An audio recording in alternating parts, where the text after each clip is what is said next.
Scribd Audio presents Pure Act, The Uncommon Life of Robert Lax, by Michael N. Mcgregor. Read for you by Joe Knezevich. For Sylvia, who is always there, and in memory of Doris Mcgregor, who always was. I think it's a metaphysical concept starting with Aristotle and flowering in St. Thomas that God is pure act, and that there is no potentia in him. Almost everything else in the universe is in potentia. It's on its way to being pure act, on its way to unity with God. Robert Lax. Depending upon the reader, it is all either baffling or beatific. American Library Association Book List Review of 33 Poems. The first Lax book issued by a major American publisher.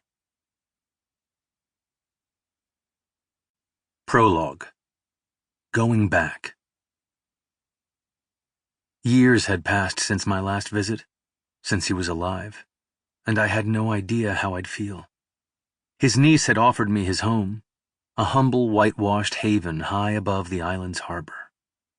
I'd been in it countless times, but only once or twice alone, while he was shopping for his cats or strolling by the sea. He'd leave the key out in the lock when he was gone, inviting anyone who happened by to enter. Poised there by the frosted glass, it said that he had nothing to hide, nothing worth stealing, nothing he would keep from anyone, even his time. He'd moved to Patmos, called the Holy Isle, in part because people on the island he loved most, Kalymnos, suspected him of hiding things, of stealing secrets, of being a spy. Nothing could have hurt him more or been further from the truth. He loved them more than they would know, the fishermen, the captains, the sponge divers. He had searched for them throughout his life, a society as pure and true as theirs, and they meant more to him than anyone, except perhaps his circus family, or the man who'd been his closest friend, the monk and writer Thomas Merton. It was Merton who had led me to him in the first place, painting such a vivid portrait of him in his autobiography that I wanted to meet him, not knowing he was living on the same Greek island I was as I read about him. 20 years had passed since then, years of mentoring, of friendship, decline, then death.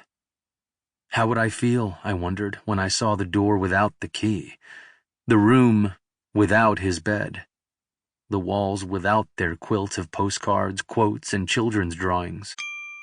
Sample complete. Ready to continue?